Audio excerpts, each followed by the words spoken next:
continues in this war words of Micah Parsons and Jerry Jones, more fuel to that fire. Micah is saying more again how they're dragging their feet and slowing this process down, and Jerry then saying Jerry stuff. So that's been going on. So those are kind of continuations, maybe not breaking stuff. And then, of course, the contract situation with Scary Terry. He's at camp. He's practicing.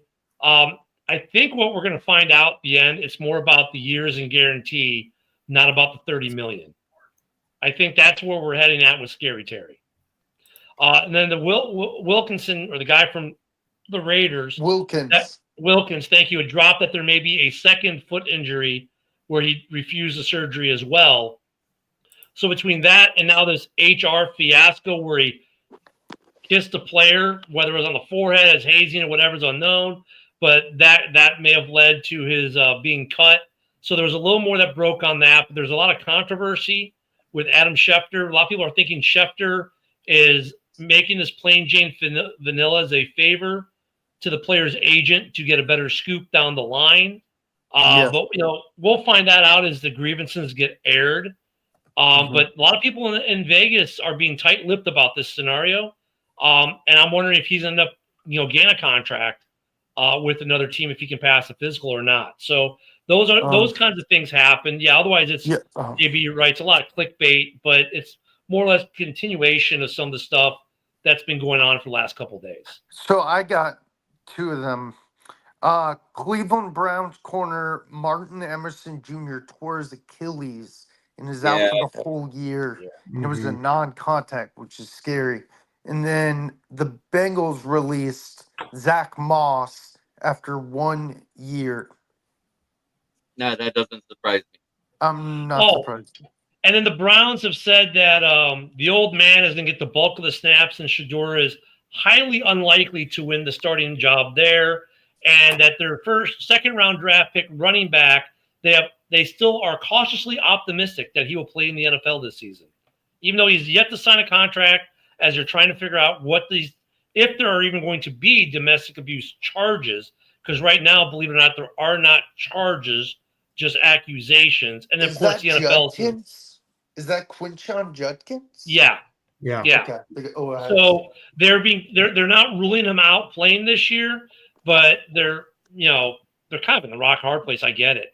But Cleveland's still a hot mess, man. Oh, yeah. Cleveland's always a hot mess. I mean, they're not gonna do any good this year. Stefanski's gonna get fired. That that ownership group has him. He's not playing games. They got a new stadium coming that's gonna be a dome. The only thing they got is a great defense, but that's pretty much defense. it. Yeah. So do they fire the head coach over these personnel moves though? I mean, he's not a bad coach. He's getting what he needs to get out of that defense for sure. Offensively, I like. No, I'm saying I agree with you, Kenny. He isn't a bad coach. He's been there for 4 years, and he's not the problem in Cleveland. It's all he's these probably the best coach they've had since moving back. But I love that comment by Football Talk with Bo. Raiders always have something wild going on. It's true. They do. It wouldn't be the Raiders if they didn't. And they got something going on the field, too. They're going to make some noise in the AFC West this year, I think. Don't sleep on the Raiders. So especially when you got Pete Carroll. Not with Pete Carroll. Yeah, exactly. Pete Carroll's going to have that team, up and moving and going. Yeah. What were you saying? Pete Carroll knows how to tailor his system to what his teams do best, and that's running the football. Okay. So, Jamie, anything going on with the Bills lately? Maxwell Hairston survived a scare injury. Would in practice he had a non-injury or non-contact injury, and he was hobbling off the field with trainers, but luckily he could walk on it and put weight on it, and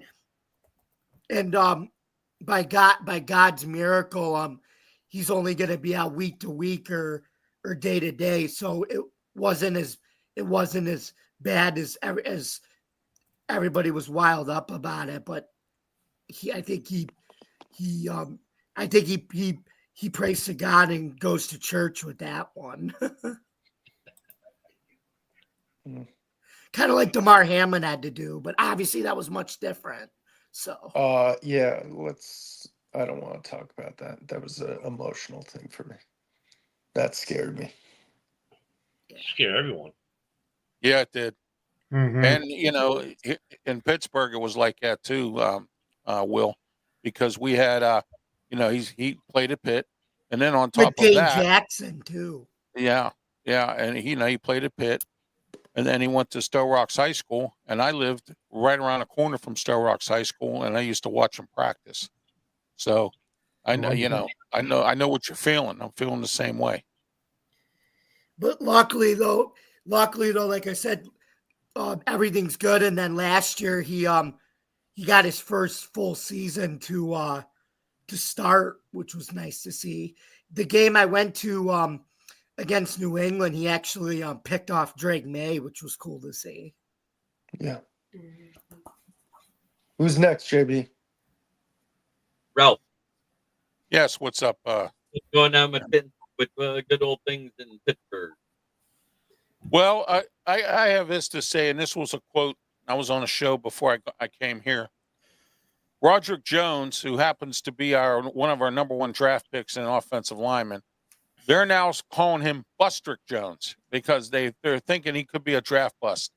He had a soft tissue injury. He's not blocking well. He's not doing his job. He might not even be the starter going into the season the way it's looking right now. But again, we have to take a look at the earliness of this. We're still early into this. Preseason hasn't even started. It'll start tomorrow, but a lot of games are not until next week. So they still have a lot of time to practice, get to know each other, do some different things, and we'll see what happens. But right now, Bustrick Jones is what he's called right now because he's an NFL bust, according to what I'm hearing from some of my friends on the ground there at Steeler training camp. And not really a lot to report. Isaac Salomalu still out with injury, and we'll see what happens to him. Mason McCormick has taken his spot. Famatu, our last year, our number one pick, he is moved in on the left side at guard, and then you have Bustrick Jones in there as well, and then taking over on the left side for open door Dan Moore, who went to the Tennessee Titans. Salomalu, and someone's playing for Salomalu at guard, and then at the left tackle position, they got a couple different guys. Calvin Anderson's looking good. Aaron Rodgers is throwing interceptions at Jalen Ramsey, and Ramsey's running all over the field.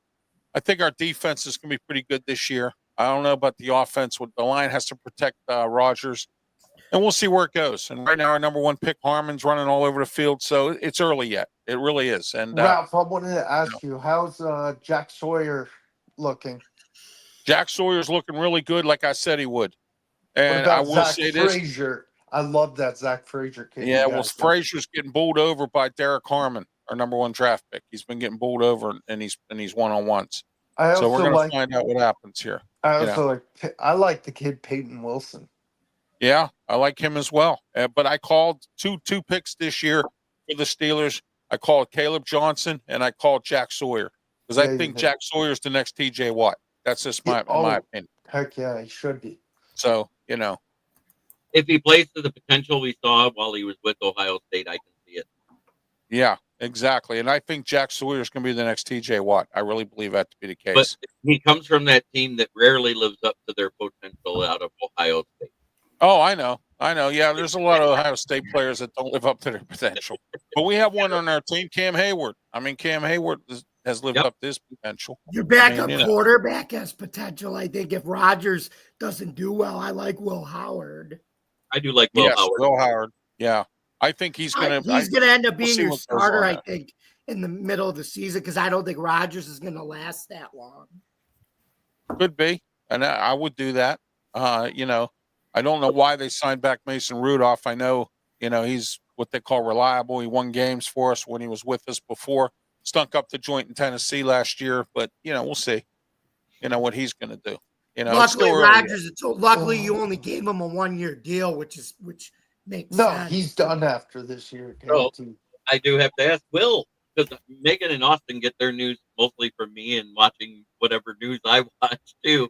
So let's get you and find out what's going on with your Panthers. Are they still full of shit, or are they going to do something this year? I think we're actually been pretty good this year. I think we're 7-8 wins, but Hey, yeah, Jeremy, I think they're going to Super Bowl. according to Right. Canales, Bryce Young and Pat McMillan are both playing well, making good throws and catches. J.C. Horn and Jatavion Sanders both did stupid things in practice. Jatavion Sanders caught a pass in the end zone, spun the ball, and which draws a penalty, and in front of Horn, and then Horn intercepted Bryce Young and punted the ball. And Canal said, "We're in quotes. We're a smart team. We can't make dumb penalties like that." Or he didn't say this part, but I'm adding to it. We can't make dumb penalties like that in a game. You do that in a game, you're costing your team 15 yards, possibly. So, other than that, team's looking good. And then Panthers had a surprise at training camp yesterday. Hunter Renfro caught a ball. He catches the ball and he looks up. And I'm a Clemson fan. I love Clemson. He looks up, sees his former coach, Dabo Sweeney. Dabo Sweeney, ironically, was the one who convinced Hunter Renfro out of retirement. You know, So, I actually yeah. said that the Broncos have a chance of winning Yeah. 13. They got to get past both games of Kansas City this year. And I'm not saying they can't, but until I see Kansas City be not at the Don't top, I'm sleep on calling it. them at the top. But Don't sleep on the Chargers and the Raiders in that okay, division. I'm Ken- telling you. Ken- But yeah, that's what we got from Panthers country. Canales is liking what the team Kansas is doing City so just far. doesn't have the weapons or the firepower around Mahomes like he did when he had Tyreek Hill and everything. It's not the same. It's not the same Chiefs team because they run the ball more like than they throw. Yeah, now, but if you yeah, notice. true. But yeah, that's what I got, JB. Okay, good. Hey, for I think Carolina's Chicago, going to Super Bowl. for Chicago, Brisker is practicing, which is a great sign after he missed basically 12 games after that concussion last year. He had a couple picks in practice, which is practice, but it's good to see him out there running around, ball hawking, and back to doing Brisker things. Considering the Bears have no safeties under contract at the end of the season, I think part of it is they're waiting to see what happens with Brisker, because when he's on the field, the kid is a playmaker. And of course, seeing Luther Burden III take the field finally after a soft tissue injury was good for the Bears as well. Really, the Bears are looking pretty good injury-wise.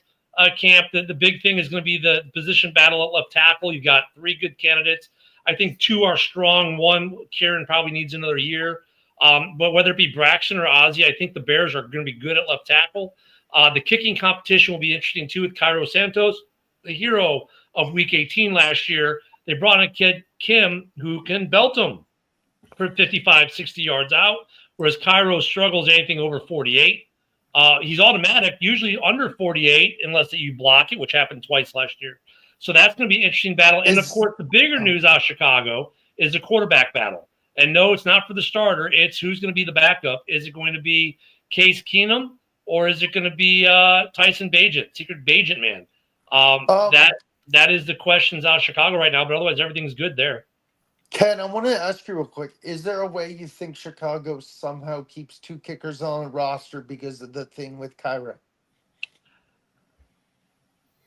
The problem with that is you have to then give up at a different position group. So that means you're carrying 1 less receiver or 1 less running back or 1 less lineman. I don't know if any team in the league wants to carry 2 kickers to take away from another position group. I love Cairo. He's been, you look at after Parkey, Cairo was the guy who came and stabilized the kicking game in Chicago after the whole Parkey incident. So, but if you go to week 2 last year against the Texans, why do we win? Why do we lose that game? Well, at 55 yards out, we're punting. At 55 yards out, they're converting 3 field goals, adding 9 points, which was the difference of the game. So the Bears, I said it last year, needed to bring in a guy to either who has a leg to kick it 55, 57, or Cairo needs to hit the weight room and extend his range. This is that. So If they cut Cairo, they save about $2 million. And if they keep Kim, he costs $850,000. Gotcha. That's going to be a fun battle. So it's nice, though, for Chicago to have position battles this year that are legit. Like that quarterback backup battle is going to be legit. Austin Reed's still in that mix, too. There's some good. Actually, we were just talking about Hal's. I like our depth on the offensive line better than I thought I did. Where the depth is wonky in Chicago is at wide receiver.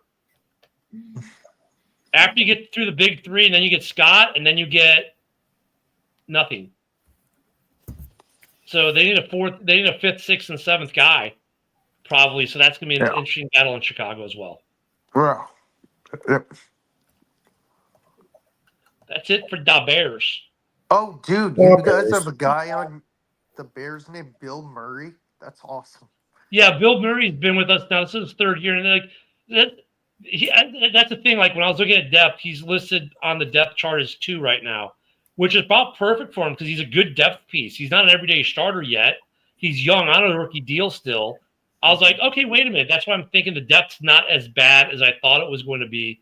But it's great to have a name like that with a fan who also shares that name that we all know. So, you know what he did for his rookie hazing. But, no, their depth is a little bit better than I thought it was going to be. Oh, for sure. Awesome. Lugnuts are a hockey team? I thought the Lugnuts were minor league baseball.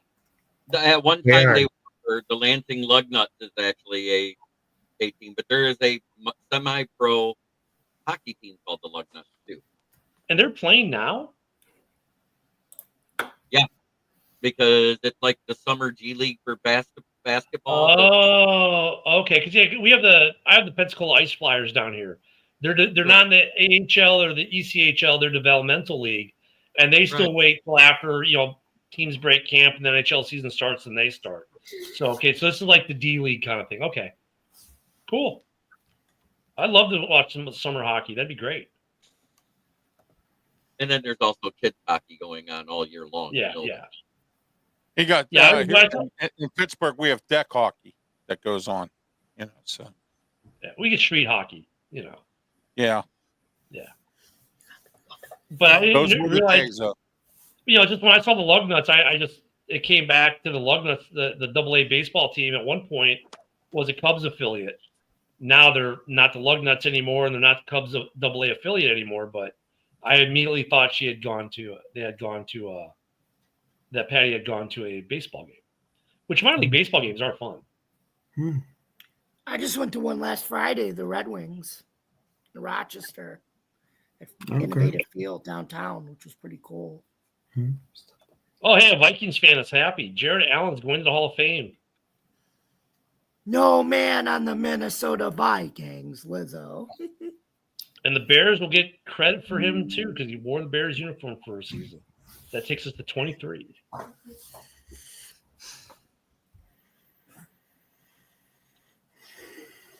Yeah, it's that time of year. At least we're staying away from the click. Well, I've seen some pretty bad clickbait the last couple of days, man. But you know what's great though, JB, is next week we're going to start getting joint practices. Like Bears Dolphins are next week, and then their first preseason game is against the Dolphins. So I'm happy. While we're not getting as many preseason games, we're getting more joint practices. When's the Lions? I'm happy that the Steelers are not on Hard Knocks. The Steelers really don't like being on that show. Mike Tomlin said it was kind of a distraction a little bit last year. He didn't like it. But, you know what, though?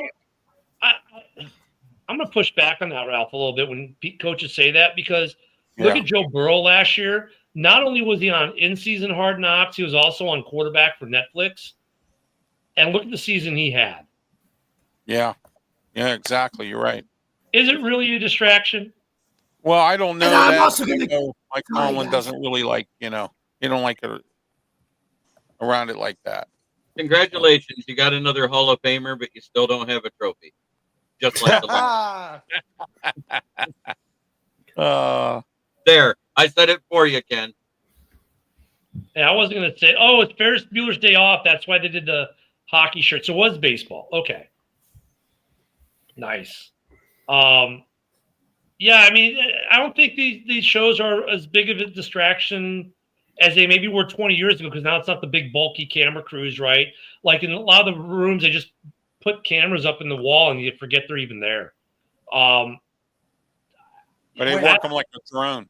You know, they sit there with a remote control and it just works like a drone. And there are so many cameras that practice during the preseason. It's just, what's an extra camera? You know what I mean? And teams do their own promotional stuff that's almost like that anyways. So it's like, what's the difference? And for real. I look forward to seeing Jamie's team actually. The Bills being on Hard Knocks, I'm actually looking forward to watching that this year.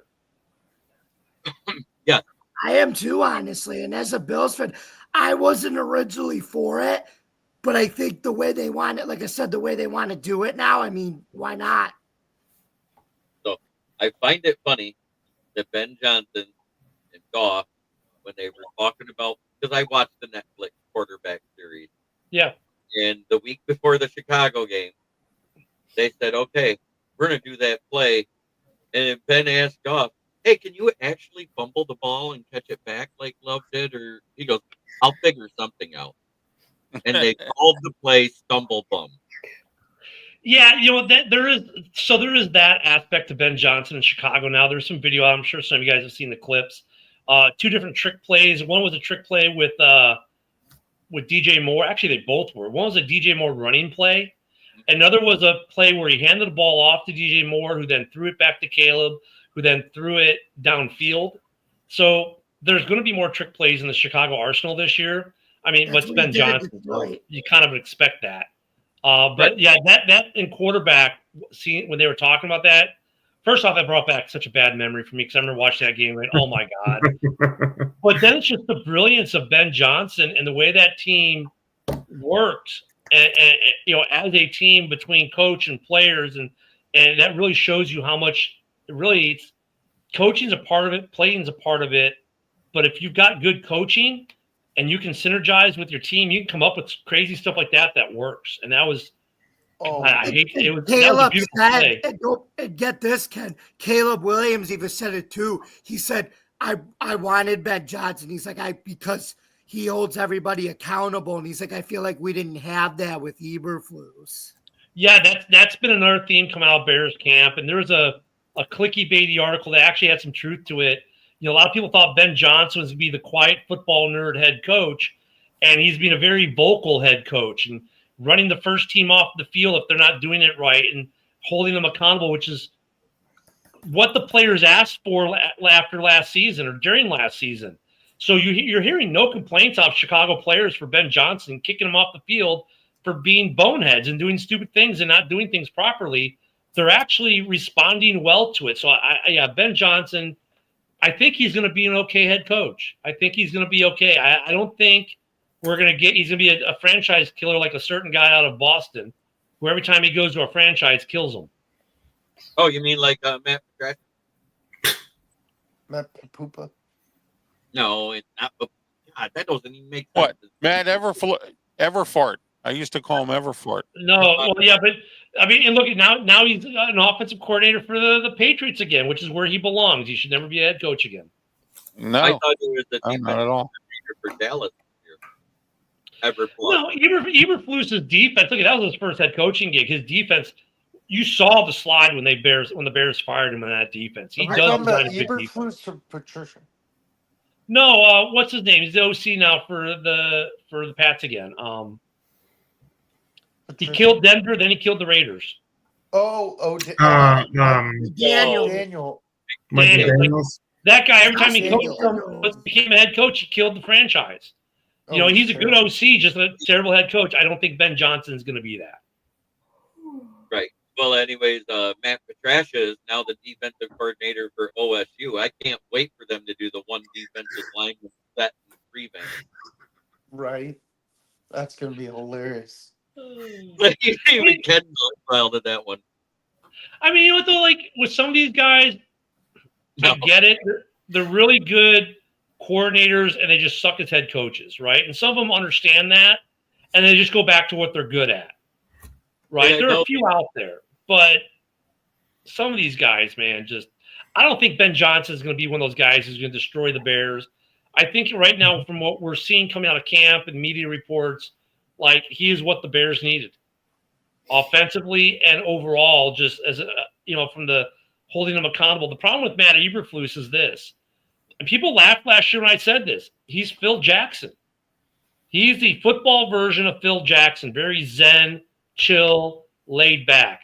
The problem is this: if you're going to be Phil Jackson in the NFL, you need a Tex Winters who's going to crack the whip.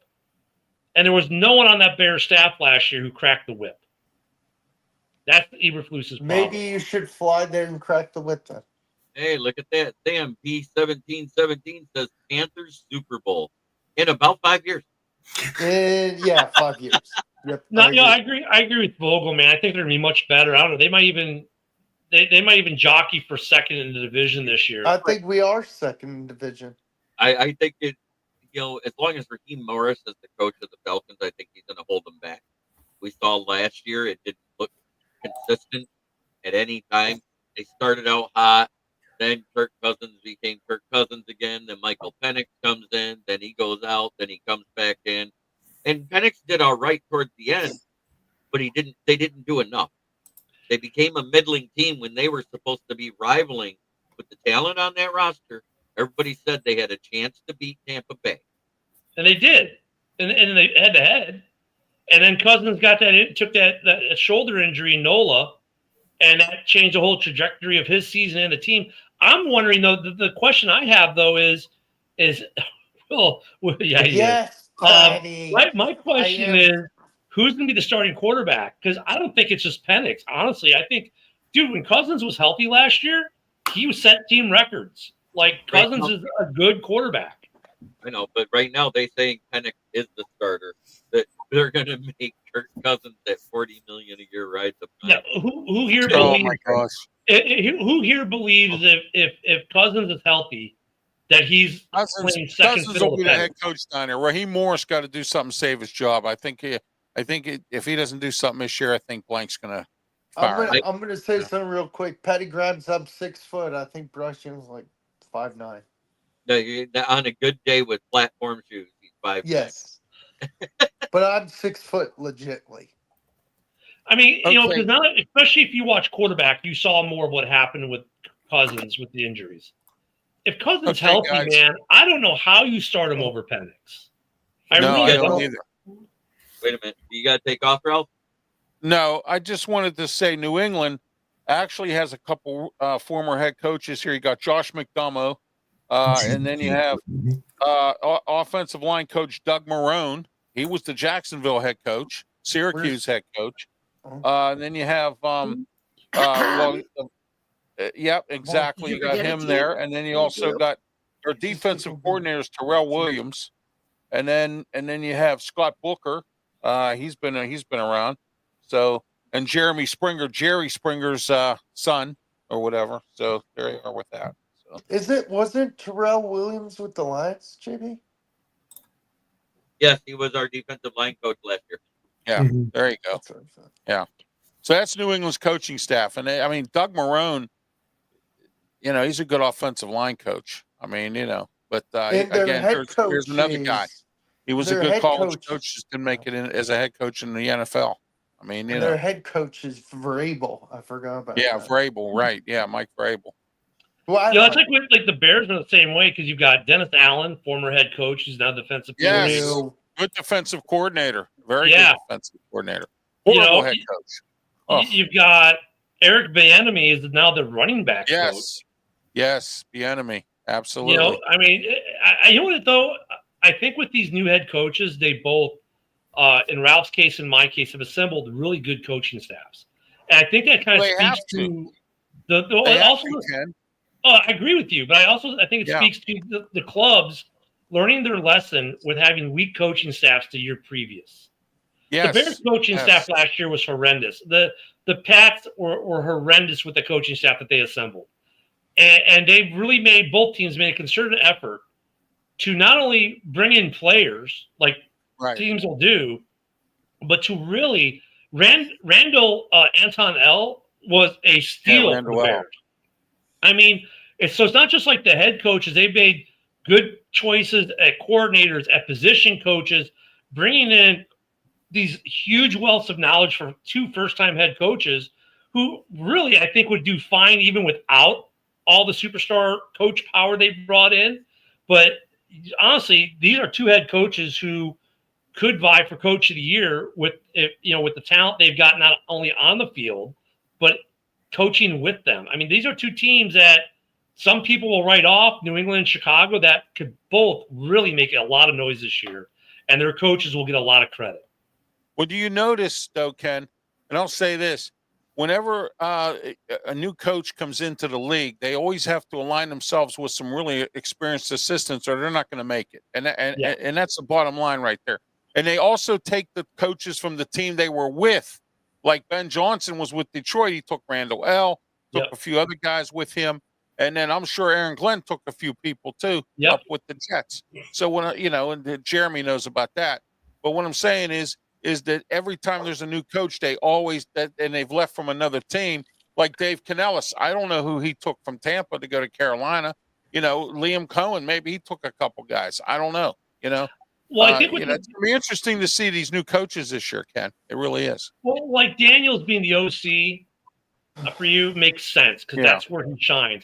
And you have a defensive-minded head coach, so you got a good OC to go with a defensive-minded head coach. And when the Bears, when everyone's like, "Oh, we got to have Ben Johnson," I'm like, fine, but you got to have a really good DC because we saw with Eberflus. We have Terrell Austin, and he sucks. I hate Terrell Austin. But like you saw with Eberflus, great defensive-minded coach, but terrible OCs. And then on the flip side, you go to Detroit, which is completely different than all these teams. You have a great head coach who's a great motivator, brings everyone together, but he needs to have a good DC and a good OC because his situation is a little different. He's got solid ones. And I think I think he's got solid guys. I mean, I don't know. The play calling will be different there, and we've talked to ad nauseam about that. But I mean, with the new coaches, it's important. If you hire an offensive-minded head coach, you best go find you a former head coach, defensive coordinator who's good. And if you're going to hire you a defensive-minded head coach, you best go find you a former head coach, offensive coordinator. That's good because if you do what the Bears did with Eberflus, you see what happened. I call him Eberfart. Yeah, Eberflus. Eberflus. That was my name. I like that one. Jeremy got a good name for that. Eberflus. No, it's Matt LaFleur because he can't beat Dan Campbell consistently. Hey, you're right. Well, and even Matt LaFleur, though, is not immune to that. Look what the Packers had to do. They had to go out and get a college head coach who's defensive-minded to become their new DC last year, and look what that did to the Packers. Yeah. I mean, you've got to have the yin to the yang to whatever your head coach is.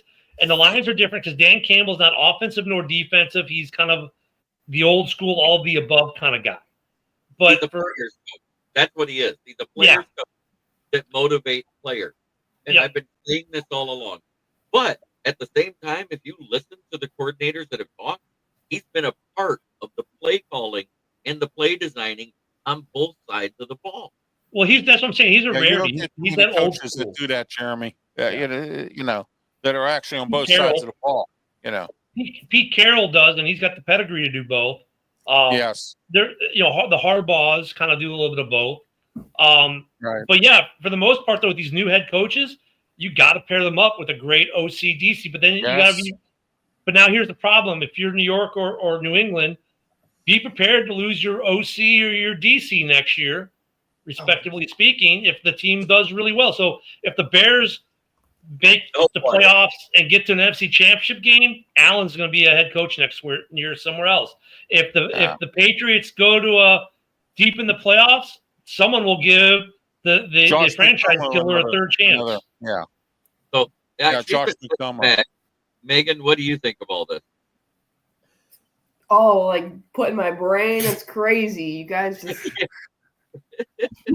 I'll tell you I was wondering who that was sitting there. It's Megan. That is Mrs. Austin Hacker, known as Megan Hacker. Hey, Jeremy, we're surrounded by Packer Nation here, it looks like a little bit, and Bears, and we got a little bit of everything here. It's great. That's why I like this show. I like this show especially. I made it for this reason. So we can get opinions not only of rivals, but of other fan bases Well, about the yes, news around the league and around the yes. line. You know, I want to hear what other people have to say around the league. I mean, Will has became a lot more well-rounded, but it's gotten to the point where he knows the Lions better than he knows his own Panthers that are full of shit. Well, because the Lions are That's a worth good more. thing, though. JB, I want to ask you real quick. Sure. Is there any college head coaches, I know it's early, who you think could translate to the NFL next year? You know what? The guy that's kind of improved, if you listen to how he talks in his media days and everything else, who could come back to the NFL, because I just think he was thrust into a bad situation, is Matt Rule. Yeah. I guess Yeah, Matt Rule could. Yeah, he's not doing bad in Nebraska. You're right about that, let's Jeremy. take Yes. Vogel's question though a step What further. happened to Though. the Tennessee guy you liked? Oh, I'd love He's for him still to there. come to the NFL, but I don't think he's ready to take over an NFL team front to No. back. I think he needs a couple years as an OC first. And I would love to bring that guy right here to Detroit and have him Josh take over. Heupel? Here's the question though. Taking Vogel's question a step further is, what current head coach is going to be out of a job to be replaced by this college head coach? Oh, I think Yeah. Kyle Shanahan's on thin ice. Who? Kyle Shanahan. Yeah, I agree. Yeah. I think Kyle Scamahan has been stealing checks ever since he was the OC of the Fail Can. Mm-hmm. I think But- Schottenheimer's going to get fired after a year, too. I think Brian DeBoe should have been fired last year. I think he should be on eggshells this year. He's got Russell Wilson at quarterback. He's got Jameis. Yeah. Well, honestly, I think Zach Taylor is a little bit on the hot seat this year too. Yes, Don't do I've been anything. hearing stories about that as well. Yes, I think exactly. Pittsburgh correct. might be Yeah. looking for a new head coach if they don't win a playoff game this year. Who? Damn. Pittsburgh. Yeah. Well, you know what? He- Tomlin's contract runs out at the end of next year. Tomlin I think made a they're gonna deal let him with the ride it out. devil. He'll get his 20 years and he'll walk away.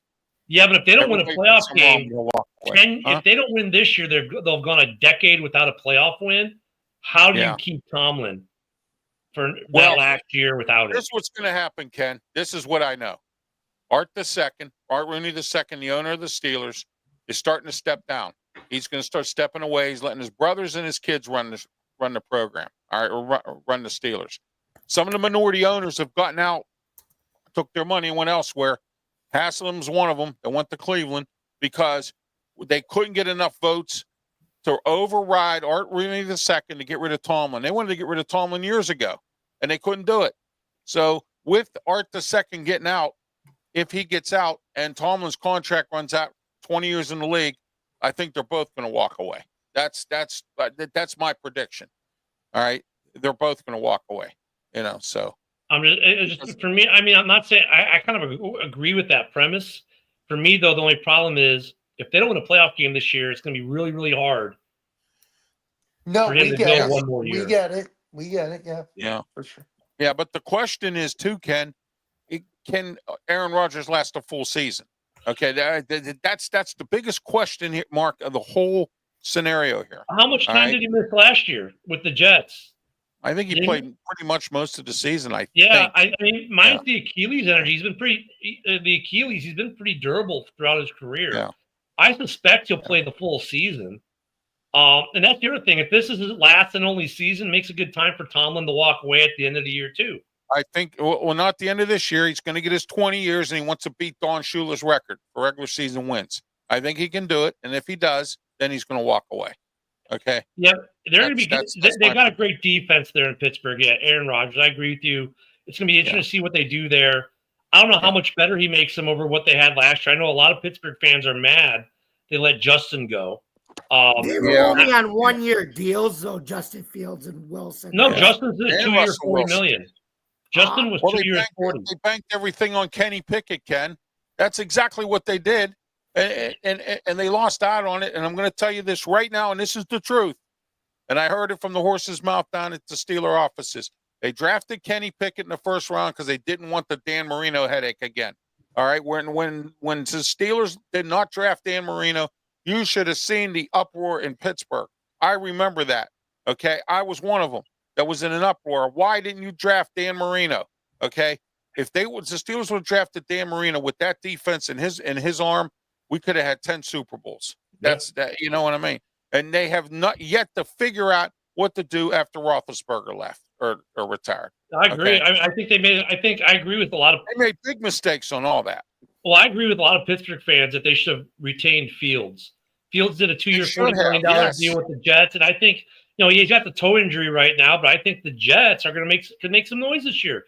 And when AG went out and made him his quarterback, AG, a guy who had to face him twice a year when Justin was in Chicago, that said something to me. Like, okay, he knows something that we don't, and I think I don't know. I kind of agree with Pittsburgh fans. They should have kept Justin. Even if you brought in Aaron Rodgers for the year, you still would have Justin there. He was 4-2 last year as a starter. Pittsburgh to me is a weird enigma. Great defense. I don't know what the hell to expect out of their offense or what they're even doing there. If they let Aaron Rodgers call his plays, I think it'll be good. If Arthur Smith handcuffs him like he did Wilson and Justin Fields last year, Steelers aren't going to go anywhere. All right, it's a simple fact. So, do you think Justin has a resurgence in New York? And yes. Does he get? Who's the offensive coordinator up there? Is it still what's his face Hackett? Nathaniel Hackett still up there, or did he leave?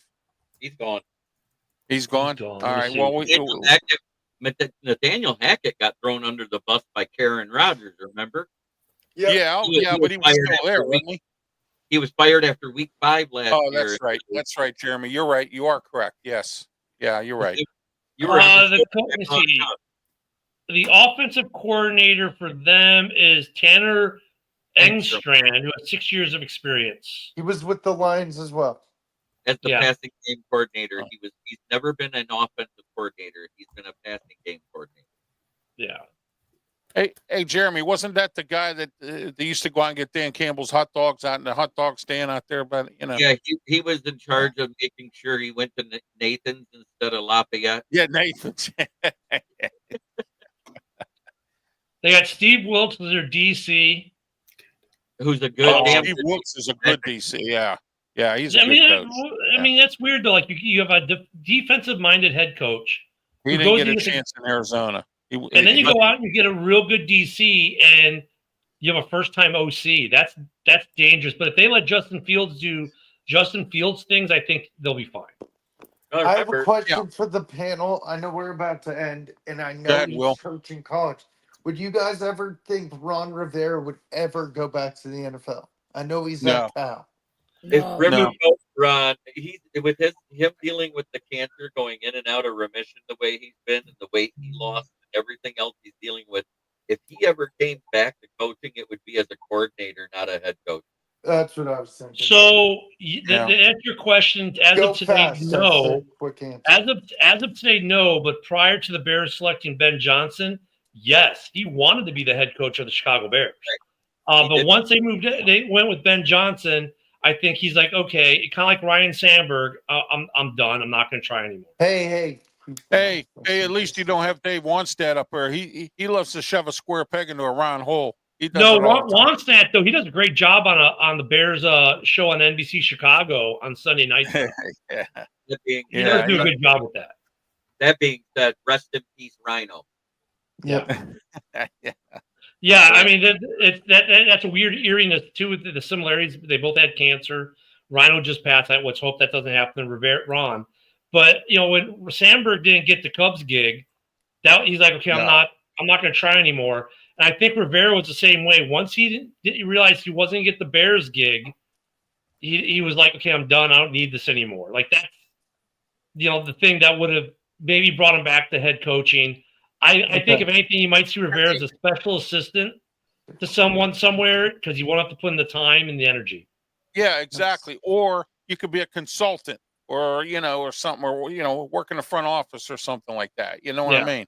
I don't see him being a head coach either with his condition. I just don't, What did the Packers do? They hire these guys and call them the special assistant to the Matt LaFleur or whatever they call it. The assistant in the movie theater. So, they give him some weird title to kind of come in and and give every so often. I think Ron Rivera would be something like that. Yeah, yeah. The assistant to the assistant in the movie theater. Remember Fast Times at Richmond High? He said, you're the assistant to the assistant at the movie theater. Mr. Spicoli. Is it that time, Jerry? Mr. Spicoli. That's the way he said it. Real deep. I need to rewatch. It's funny. I've been Jeremy, rewatching. are we cutting you loose already? Oh wow, man! I'm having a ball. Let's stay here till 1 o'clock in the morning. I'm just kidding. I don't care if we go or not, but I know Will probably has something to do. That's why he's like, I know we got to go soon. He usually hops on his stream over there. Yeah, I've got my buddy wants to catch up. The Home Depot awaits you. Home Depot. Whoa. He works for Lowe's. At least he works for one that has Lowe's. Okay, I thought it was Home Depot. We sponsor the NFL, my good sir. There you go. Wow, Orlando City just lost the I'll be there Friday, JB. All right. Tell everybody how they can find you, Will. So my channel's WVogs18. I do comics. But most importantly, you can find me here on Wednesdays and Fridays. And occasionally as JB's co-host during the week. All right. Thanks a lot, Will. Have a great night. Have a good one, Will. Have a good one, Will. See you, Will. See ya. And Orlando City just lost the Pumas 4-3 on PKs. Wow. I do that the easy way. There's always freezes. He never bounces out with his cricket wireless, so I just kick him from the studio. Yeah, Ralph, I'm interested though. Like when we were talking about coaches, the dynamics of the coaching. I've been paying more attention to coaching the last couple of seasons than maybe I had before. I was very player centric. Like, why is the team not doing well? Well, our edge. Oh, our quarterback. And then, I go, especially last year, it crystallized. If it didn't crystallize for Bears fans, it never will. You look at that talent that Bears roster had last year. They're probably the biggest underachieving 5-win team in NFL history with that talent level on that roster. Oh, here I'll tell you who else is a coach. Who was a coach for the Bears? That was a really good offensive coordinator, Mark Trestman. Trestman was a good offensive coordinator. Yes. Yep. But last year exemplified in Chicago. You can have all the talent in the world, and if your coaching is not up to par, it doesn't matter how talented your players are. No, here's another mistake, Ken, that a lot of these new coaches make. If they're an offensive coordinator, they worry about the offense. Don't get somebody good on defense, and then just even forget about it. You can't be a one-trick pony. If you're a head coach, you gotta look over everything. I think Eberflus, his two selections of OCs on paper, when he made the selection, they weren't terrible, but they turned out to be terrible. And he never course corrected. Oh, he had what's his face? He's from Pittsburgh. He played for Pitt. He was with Green Bay. It was his offensive coordinator. He had Waldron, and who was the other one he had? Luke Getsy. Luke Getsy. Yes, Luke Getsy. He's from Pittsburgh. Played for Pitt, and coached at Green Bay. Yeah, Getsy wasn't all that great as an offensive coordinator. No, and because Getsy got a job. What now? Good quarterbacks coach, though. Oh yeah, great quarterback coach. But then he got fired by the Raiders mid-season last year. Yeah, and then we got Waldron, and he sucked too. And it's like, but you got a defensive-minded head coach. You got to go get a good offensive-minded coordinator. And I think the Steelers were going to hire Waldron. They were looking at him whenever they were looking for an offensive coordinator. I mean, it's tough, though, when you get these guys who've had, like Mike Martz is another great example. Mike Martz, the architect of the greatest show on turf. Okay, Lovie Smith brings him to Chicago after we get Jay Cutler. We're thinking, wow, we know Jay Cutler is a good quarterback. He's got a cannon. It's going to be the greatest show on turf in Chicago. The problem was he didn't have an offensive line that could protect Cutler for a 7-step drop. And you got to have all the pieces of the puzzle, Ken. And if you don't, you're done. It's done. And Mike Martz never. Jeremy, we're taking over your show by accident here, I think. Did Mike Martz ever do anything outside of St. Louis? I think that was it for Chicago. He was pretty much done. I think he coached in college for a little while. He was a consultant somewhere or something. Or did something cleaning toilets. I think he was the consultant to the assistant at the movie theater. There we go. The movie theater, the movie theater. I got Jeremy saying that now. There you go. That's right. The assistant in the movie theater. Yeah. That's the hard part with these coaches, though, because you get a guy who's like a really good quarterback coach, or Randall L. great wide receiver coach. Detroit Yes. fans know that. You know, Yes. primarily that's what he's going to do in Chicago for Ben again. Great But like, athlete, will he ever too. be a good offensive athlete. coordinator? You know, until someone takes a chance on him, and that's a problem with these coordinators. We're taking a lot of chances on guys who are passing game coordinators, or you know, they promote up the ranks. They've got years of knowledge of NFL, but it doesn't translate nearly as often as it should. I'll tell you who stunk as a running back, and then when he was with the Steelers for a little while, all the Eagles fans thanked us, and that was Deuce Staley. And now he's a coach. He's coaching with the Patriots, but he was with Philly. He's with Detroit for a little bit or something. And you know, last year, yeah, Deuce Staley. You know, you got some of these guys that Mark Malone could have been a good coach when he played for the Steelers. He was a smart guy. I think He's a Kirk newscaster Cousins now down in Dallas, huh? I think Kirk Cousins is going to be a head coach somewhere. Is going to be a coach in the league afterwards. Yeah, you just never know. Some of these guys might not be good on the field, but they might, you know, they could be a good coach somewhere. A guy who's earning his chops as a high school machine. They could coach the main machine. A guy who's earning his chops as a high school coach right now and doing really well. Robbie Gould. Cedric Wilson, former Steeler wide receiver. He's a high school coach. Cordell Stewart just got a high school coaching job. And Robbie Gould's coaching Viter. He's a kicker, and he's a head football coach. And he's doing really well, and he might become an NFL coach at some point. The head coach of North Allegheny High School in Pittsburgh, Neil Walker Jr., hired a whole bunch of former Steeler players to be his assistants. Aaron Smith, he hired Jason Guild, and he hired a bunch of guys who were former Steeler coach or players, and he hired them as assistants. So, Teddy Bridgewater is my son's former. Teddy Bridgewater. I feel bad for him. I mean, he got railroaded out the door. That was terrible. So what if he's giving money for and these players are eating steak dinners? Who cares? You know what I mean? He's doing good for these kids, and he was doing something for them. You know, that's a shame what happened to Teddy Bridgewater. Mm-hmm. Yeah, those people down there, that school board, they'll be ashamed of themselves. I mean, you know. 100%. So you know, he's doing something for kids. I mean, how many high school coaches do you know that are that good? We got a coach in Pittsburgh. His name's Donta Green. He coaches Westinghouse High School. They go to the City League Championship every year, and they go to the state finals every year. You know, he does good for those kids, and it's not just football. It's personal, too. I mean, he's like a mentor to these kids. And Teddy Bridgewater's doing that at his high school that he went to. Yeah, I thought the whole thing with him that was blown out of proportion. Yes, it was. Who cares if the kids are eating steak dinners and staying at hotels? You know, who cares? So, I mean, you know, my son's former high school, because he's just switched as a senior. He just switched high schools. Just hired Eric Harris as their head coach, and he played in the NFL for 9 seasons.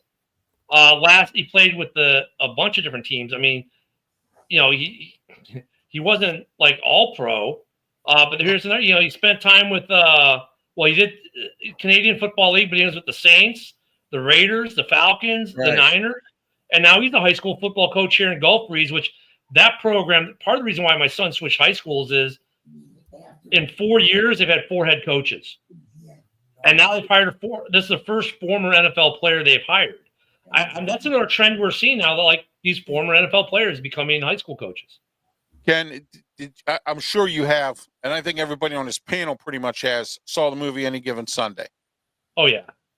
Remember the part where we're at the bar and James Brown says to Al Pacino, high school's the thing you want to get into, because he says you don't have to deal with all the prima donnas, you don't have to deal with all the, you know, and now college is becoming, you know, a farce, you know what I mean, with the transfer portal, the NIL.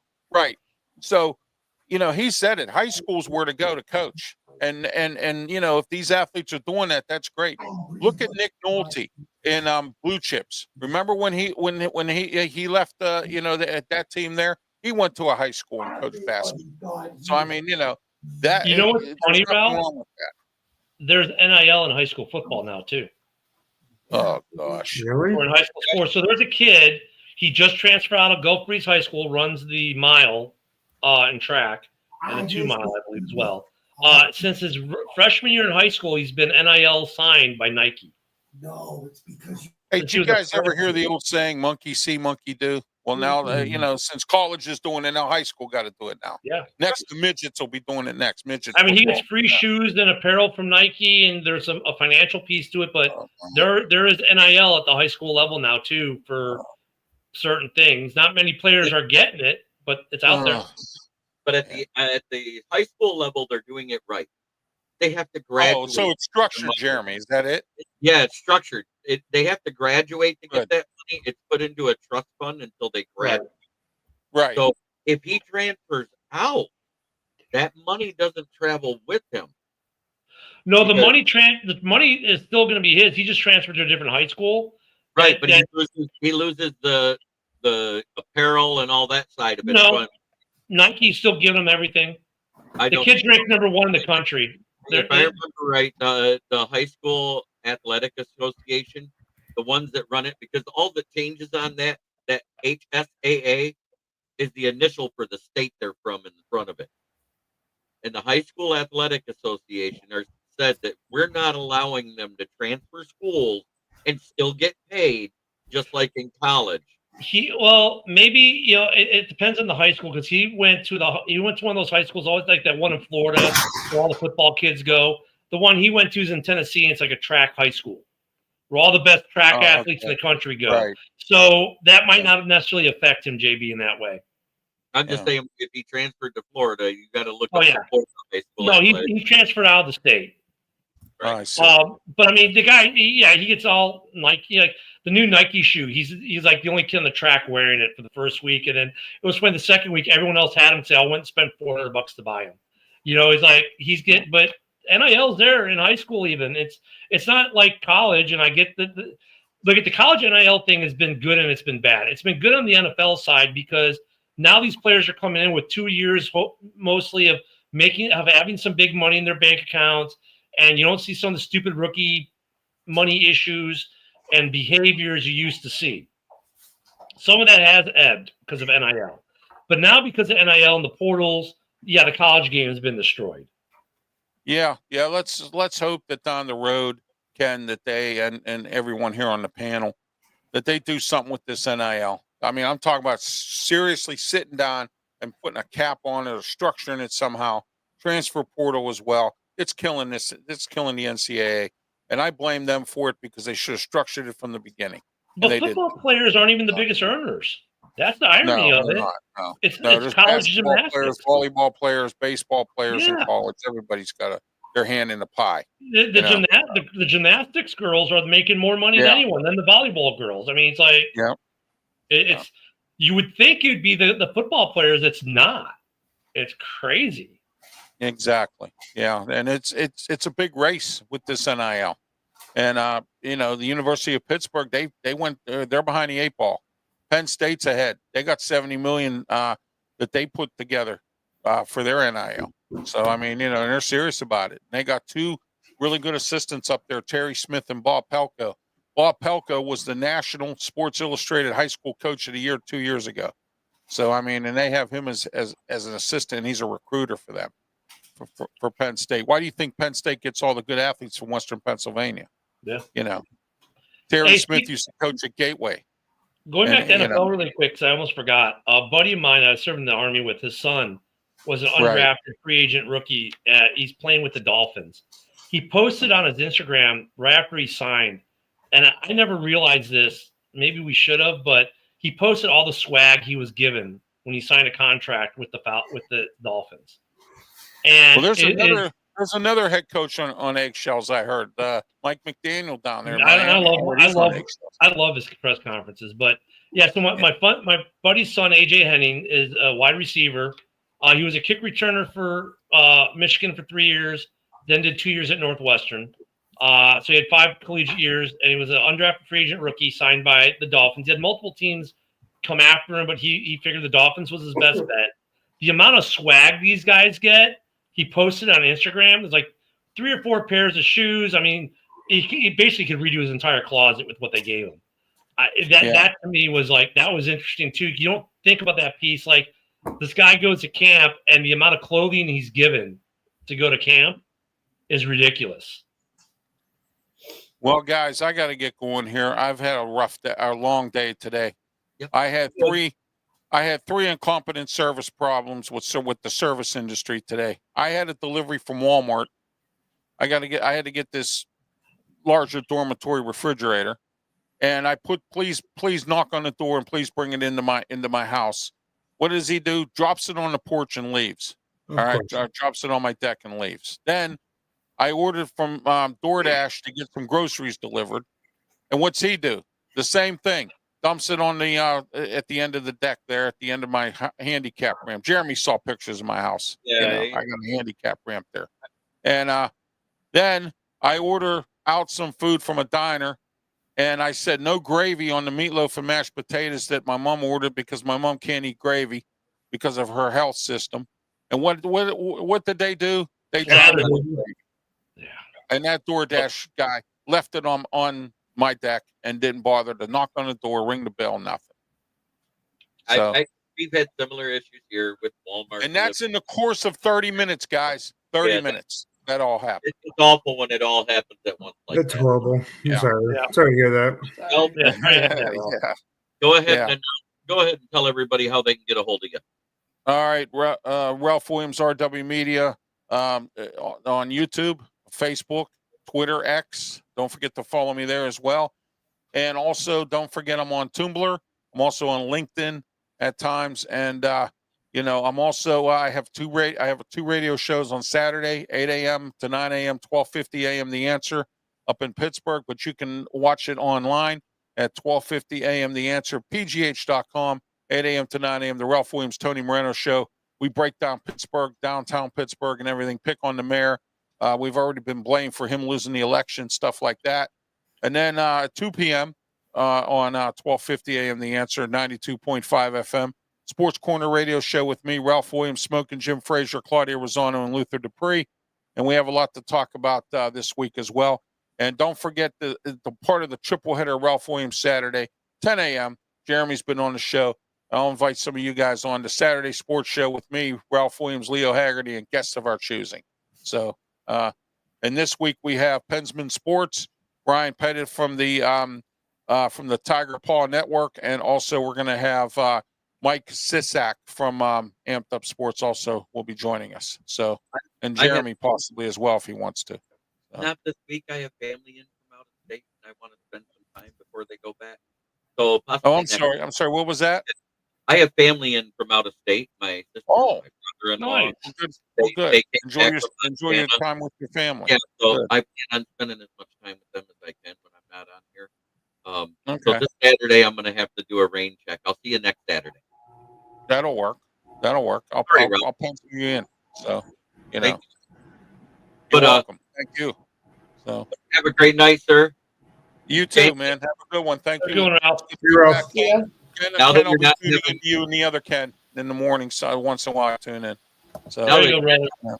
Now that you're not having a conversation outside of us now, Jamie, why don't you tell everybody how they can get a hold of you?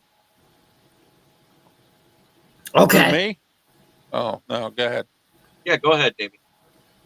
Okay, so you guys can follow me, yours truly at Bill's Chat 1 at Bill's Mafia Chat, and also at Jamie Malloy, the unbiased journalist, at DJ Dogtags on X, theforkball.com, and stadiumrant.com, where I write about all sports. You guys can also catch me on Driving to the Top Productions, where Joe Dalio and I just finished our season 2 finale of the Subway Conversation Chat, and we'll be taking a few weeks off. And on Tuesday, July 26th, August 26th, at 8 o'clock p.m., Joe and I will be coming back on that same platform to do the season 3 premiere of the Buffalo Sports Conversation Room. We do Buffalo Bills football on that, so make sure to tune in for the season premiere. Then you can catch me, Jeremy B, Ken, and the Huddle Sports Network boys here every Wednesday night, 8 o'clock p.m. And then you can also, and then every Thursday night, starting next February, we're going to be doing UFL recap with me, Smoking Jeremy B, Marcus and the guys back at Driving the Top Productions. Don't forget to subscribe to our YouTube channel, like, comment, and ring the bell for notifications. And then you can also, like I said, visit Facebook. You can visit YouTube, Roku TV, or Fire Stick TV, wherever you get your podcasts to listen to this platform. For Smoke, Jeremy B, Ken the Bears fan, Austin, Megan, and everybody here at Huddle Sports Network. This is Jamie Malloy, and we look forward to talking to you guys next week at 9:00 p.m. right here on Huddle Sports Network. Good night, Jamie's got everybody. that down, man. No doubt, right? Then tell them how they can find you. Yeah, I'm so hard to find. I'm like JB. I'm so reclusive and hard to find. You can find me every day at 10 a.m. Central, Monday through Friday, doing Ken and Ken in the morning. You can get me at Ken the Bear Fan on X, which is right there on your screen. You can get me on the Huddle Sports Network, YouTube, at Ken the Bear Fan on YouTube. The Huddle Sports Network app on your Roku or Fire TV, so we can break your screens with our beautiful made-for-radio faces. You can do that as well. That's Monday through Friday in the morning. Wednesday nights, just preceding this show at 7 p.m. Central, we do House Hall Report, and then Sunday at 11 a.m. Central for pregame. But we do it all 52 weeks. We do the House Hall Report as well. And, of course, I joined Jamie and Jeremy B. and the Driving to the Top crew on Tuesdays for their open mic. And I'm here every Wednesday night with the guy who follows me every morning of the week, JB. And I swear, JB, we see so much of each other. I'm almost starting to think you've moved into the backyard or somewhere at the house here, and I'm gonna go to the pool and find you floating around back there. Hey, if I was anywhere near you, I'd be in the pool. Yeah, every day. He's on at 11 Eastern, 10 Central every morning. Yeah. I'm there at noon Eastern, 11 Central. And right here on this channel, on the Huddle Sports channel, on the Roku app, also on Facebook and Twitter, everywhere. You can also start after this week seeing my writings back on the Motor City Tribune. So I am very happy to be, even though I'm still an intern and unpaid, I'm very happy to be published again. Because as a high school graduate, and that's it, I didn't go to journalism, people. I feel like that's an accomplishment. So thank you very much. Try every day to be a better person than you were the day before. That's the only way to make the world a better place. Thank you, Austin, Megan, Ralph, Will, Jamie, and Ken. It's been amazing just talking a little bit about the Hall of Fame game coming up and different things around the league. And that's what I bring it in, is just to get a little different perspective. Leo, with Ken, it's the Know Thy Enemy tour. But have a great night, everybody.